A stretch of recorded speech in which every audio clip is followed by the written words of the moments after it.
Gerah, bikin marah. Gak ada AC memang bikin susah. Muka keringetan, penampilan jadi gak karuan. Rambut lepek, badan bau apek. Aduh, gak banget deh pokoknya. Makanya AC is a must. Sudah jadi kebutuhan utama, apalagi di negara tropis seperti Indonesia. Mau di kendaraan, di kantor, di rumah, wajib pasang AC. Nah, masalahnya gimana kalau AC-nya justru rusak? Jelas harus segera diperbaiki. Tapi awas, tukang AC juga ternyata ada yang modus. Modusnya seperti apa? Nah, untuk mengetahuinya, Detektif Unyil melakukan penelusuran. Detektif Unyil mendatangi salah satu tempat penjualan AC bekas. Saya di rumah, itu ini sering habis freonnya. Nah, saya habis setiap servis itu pasti kenanya 300 kayak gitu. Tapi sering habis katanya. Tiap bulan bisa freonnya itu beberapa kali katanya habis kayak gitu. Itu kenapa mas? Kalau itu kan mas harus cek dulu kerusakannya. Itu apa kotor apa gimana gitu. Soalnya kan nggak harus ganti freon mas setiap kali servis. Gitu. Ya, itu mesti nambah setiap servis. Tapi mas sering ya mas setiap servis ini pasti suruh nambah freon kayak gitu. Oh suruh nambah terus? Apakah ada yang bisa kalau memang setiap hari harus tambah freon kayak gitu? Kalau setahu saya sih mas, saya kan udah lama di AC. Nggak mungkin mas itu tambahnya terus kecuali ada yang bocor atau yang gimana, mungkin itu hanya kotor aja. Detektif Unyil berhasil mengorek informasi soal jadwal servis AC. Ada sih mas, tukang servis yang nakal gitu ada mas. Itu sebenarnya nggak ganti freon, cuma kotor aja. Itu suruh ganti freon biar biaya mahal, gitu mas. Sesuai petunjuk, Detektif Unyil pun mengikuti tukang servis AC ke salah satu rumah. AC lantas diperbaiki. Dengan gesit, tukang servis memperbaiki AC yang rusak. Disinilah modus penipuan dimulai. Penyebab AC tidak dingin karena ada kerusakan di salah satu komponen. Tapi si tukang servis membohongi pemilik rumah. Katanya freon perlu ditambah. Padahal perbaikan komponen tanpa menambah freon sudah cukup untuk bikin AC kembali dingin. Jadi apa aja yang perlu diperbaiki apa aja? Kalau ini yang diperbaiki pertama tadi kapasitor sama menambah freon. Sebetulnya tidak harus ditambah. Freonnya nggak perlu ditambah. Kalau kita kan teknisi istilahnya buat beli bensin karena kita ada transport yang sama-sama sering mas ya tertentu lah mas. Akhirnya biaya yang digunakan untuk servis AC pun jadi membengkak. Totalnya mencapai Rp500.000.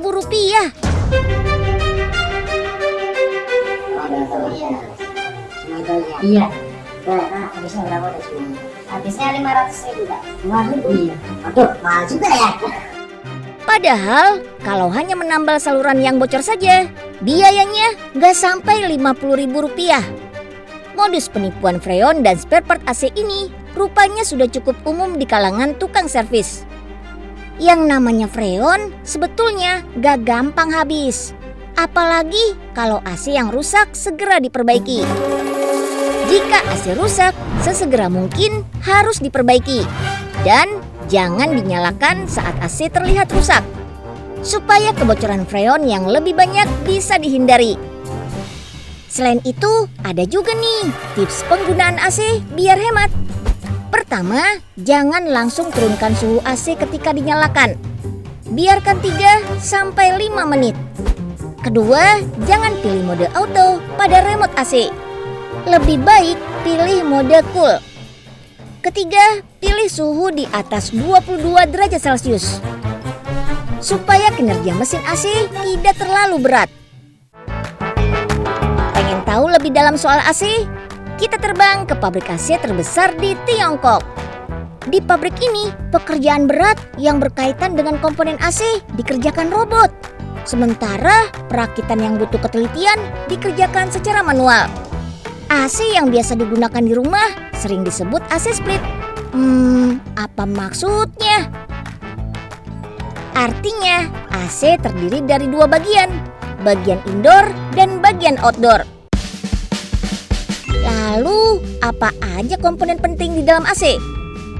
Yang warna hitam ini disebut kompresor. Bisa dibilang sebagai jantungnya AC. Fungsinya mengubah udara panas jadi sejuk. Lalu ada pipa-pipa tembaga yang berfungsi untuk mengubah gas jadi cairan. AC yang sudah dirakit harus diuji coba. Uji ketahanan air, uji ketahanan suhu dingin, uji kebisingan di studio kedap suara. Pabrik ini terus berinovasi, mulai dari memproduksi AC ramah lingkungan, AC hemat energi, sampai yang ini, AC berbentuk lukisan. Yap, pendingin ruangan berbentuk pipih ini bisa diubah jadi gambar lukisan. Pas banget nih untuk menyejukkan ruangan dengan cara estetik. Kalau yang ini dekorasi yang bikin suasana jadi ceria. Warna-warni dan bentuknya macam-macam. Kita simak info selengkapnya. Katanya kalau balon dikasih api bisa terbakar. Tapi kok yang ini enggak? Nah, ini berarti gas helium yang biasa jadi isian balon aman. Yang bahaya itu kalau pakai gas karbit. Gas helium, ciri-cirinya nggak berbau, nggak berwarna, dan nggak berasa. Sebenarnya gas helium nggak berbahaya kok kalau digunakan secukupnya dan nggak sembarangan. Tapi kalau nggak sengaja kehirup terlalu lama, gas ini juga bisa mengganggu kesehatan pernapasan. Beda sama balon yang ini, bukan sembarang balon. Bentuknya aja anti mainstream. Ada karakter Unyil, Melanie, dan Pak Ogah kayak gini. Keren! Kenali nih, Kak Elise yang udah 5 tahun menekuni usaha seni dekorasi balon. Bikin suasana ceria, instagramable, dan disukai banyak orang. Tapi siapa sangka, ternyata ada juga yang punya stigma negatif soal balon. Tantangan terbesarnya adalah bagaimana mengedukasi masyarakat Indonesia bahwa balon helium itu aman. Karena stigmanya yang ada saat ini, aduh balon helium tuh bahaya banget. Kalau misalnya kena api, dibakar, meledak dan ada api di mana-mana. Padahal sebenarnya enggak. Hati-hati, yang berbahaya itu adalah gas karbit dan gas hidrogen yang sifatnya flammable. Tapi kalau helium itu aman kok. Siapa sangka bisnis balon yang semula omzetnya ratusan ribu sekarang mencapai ratusan juta per bulan. Start from zero. Semua berawal dari keisengan. Kak Elise terus berinovasi sampai akhirnya punya 20 tim. Customernya bervariasi termasuk kalangan public figure. Balon itu melambangkan happiness. Warna-warni balon tuh bikin orang happy banget dan semua orang tuh suka balon. Apalagi banyak banget nih impian sejuta orang itu adalah naik balon udara, termasuk salah satunya aku.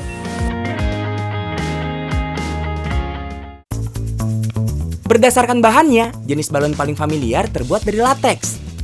Si balon raksasa alias balon udara juga sama terbuat dari karet, tapi ada campuran plastiknya. Perpaduan kedua bahan membuat balon tahan gesek, tahan bahan kimia ringan, stabil saat suhu panas maupun dingin. Balon udara terdiri dari envelope, burner alat pemanas udara, dan pusat kendali. Burner dipanaskan dengan suhu 100 derajat Celcius. Dorongan dari udara dengan tekanan lebih tinggi bikin balon mengembang, lalu naik ke udara. Balon yang gampang buat sekedar dekor-dekor cantik ada lagi nih. Ada balon PVC, ada balon lateks. Ini yang lagi tren, balon lateks yang bisa dipecahin di dalam balon PVC. Ada juga balon foil berbentuk karakter-karakter lucu. Coba tebak, balon foil lebih baik dikembangkan pakai apa ya? Pakai mulut? No. Pakai pompa elektrik? No. pakai pompa tangan dan sedotan? Yes, 100! Dulu waktu awal Baluni jualan, kita tuh cuma jualan 2 jenis produk aja. Cuma balon foil yang ini, sama yang balon helium yang bisa terbang-terbang. Seiring dengan berjalannya waktu, kita melakukan banyak research and development, dan akhirnya berinovasi mengeluarkan 328 produk. Dari 2 jenis balon, Kak Elise mulai melebarkan sayap ke table decor, signage, standing flower, crossbeer and bunny, twisting balon, dan lainnya.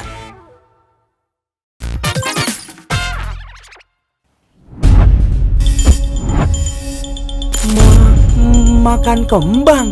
Kok kayak film horor?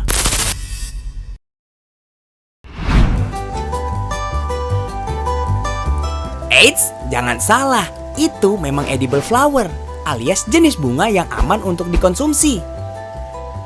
Mau tahu info lebih lengkapnya? Yuk kita kepoin kebun edible flower di Kota Kembang, Bandung.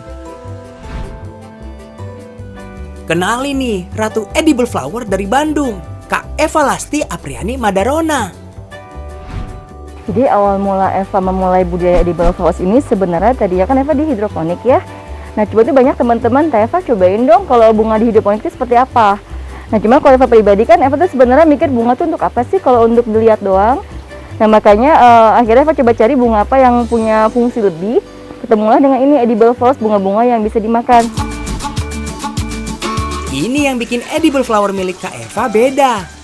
Budidaya edible flowers di sini menggunakan teknik hidroponik. Nggak pakai media tanam berupa tanah, tapi menggunakan sirkulasi air. Semua kebutuhan nutrisi tanaman berasal dari air.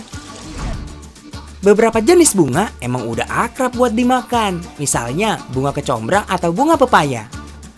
Tapi yang ditanam di sini memang bukan bunga yang biasa dijadikan masakan di Indonesia. Edible flower pun nggak bisa sembarangan dimakan, ada syaratnya. Jadi syarat untuk bunga itu sebagai edible flowers itu mereka tidak boleh beracun. Baik dari genetis tanamannya, jadi tanaman itu tidak boleh mengandung racun, dan yang paling penting cara budidayanya pun dia harus aman, bebas dari racun, bebas dari pestisida, fungisida, seperti itu.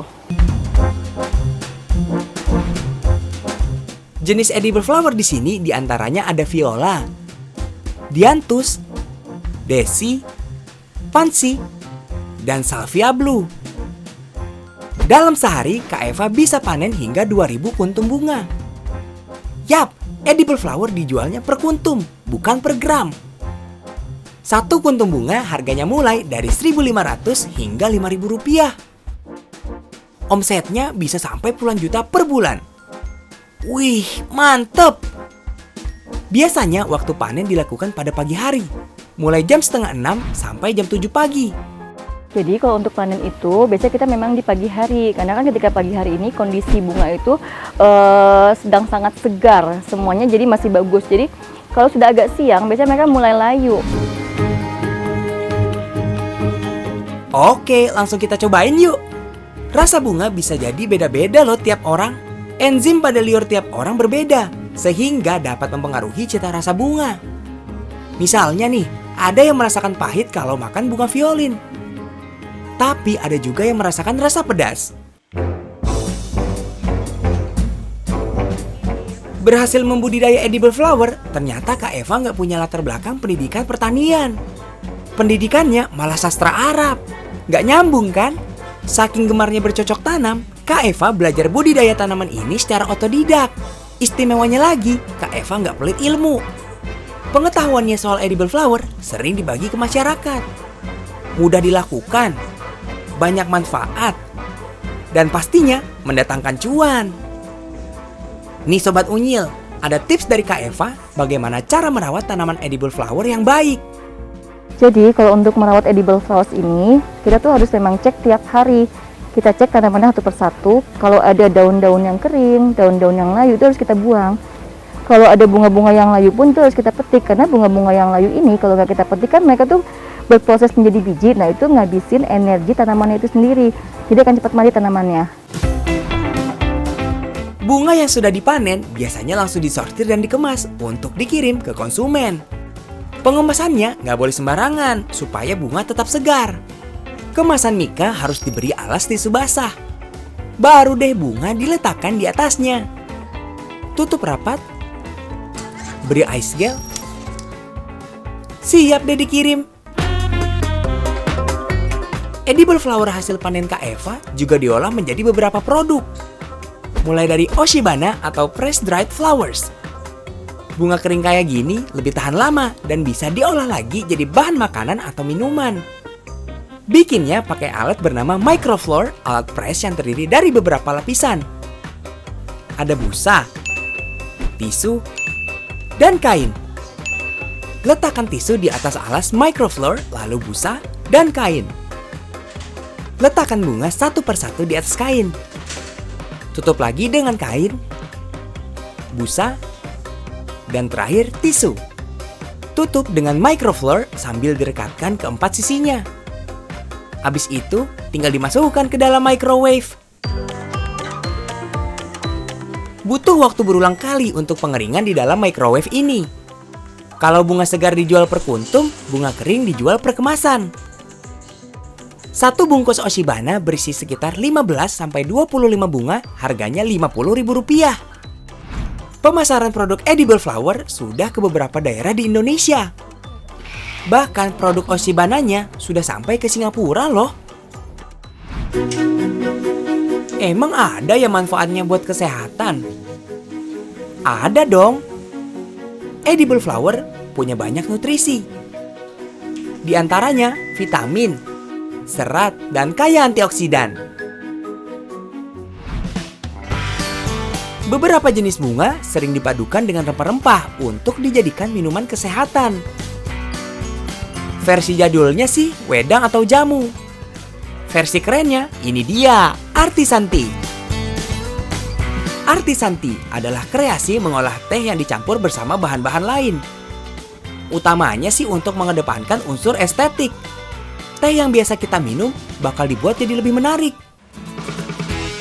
Cita rasa, aroma yang unik, serta khasiat dibuat melalui racikan bahan-bahan herbal alami. Terdiri dari rempah, bunga-bungaan, buah-buahan asli, sampai biji-bijian. Untuk dedaunan dan batang, seperti daun pandan dan batang serai, perlu dirajang seperti ini. Untuk buah-buahan, harus diiris-iris menjadi lembaran. Untuk bahan empon-empon seperti jahe, langsung dihaluskan menggunakan blender. Next, dikeringkan di mesin dehidrator pada suhu sekitar 60 derajat Celcius selama 5 jam. Proses ini hanya mengurangi kadar air dan tidak merusak kandungan alami bahan herbal. Hasilnya, bahan-bahan Artisanti yang sudah kering bisa disimpan lama, mudah larut, dan menghasilkan aroma yang lebih kuat. Kita bisa berkreasi menyajikan hidangan teh yang lebih menarik dan kekinian loh. Bisa disesuaikan dengan karakter tempat, psikologis, momen, sampai suasana hati alias mood kita nih. Kayak variasi teh mocktail ini nih. Sama kayak kopi, menyeduh teh juga nggak bisa sembarangan. Waktu penyeduhan harus dihitung. Suhu air penyeduh juga nggak boleh asal panas aja. Idealnya di suhu 85 derajat Celcius. Baru deh, teh bakal dicampur-campur lagi dengan bahan lain. Biar menghasilkan rasa dan warna yang menarik. Misalnya ada sirup atau soda lemon kayak gini. Dan tara, ini dia mocktail tea-nya udah jadi. Rutin meminum teh dapat memberi manfaat yang baik buat kesehatan. Terutama menjaga daya tahan tubuh. Si punya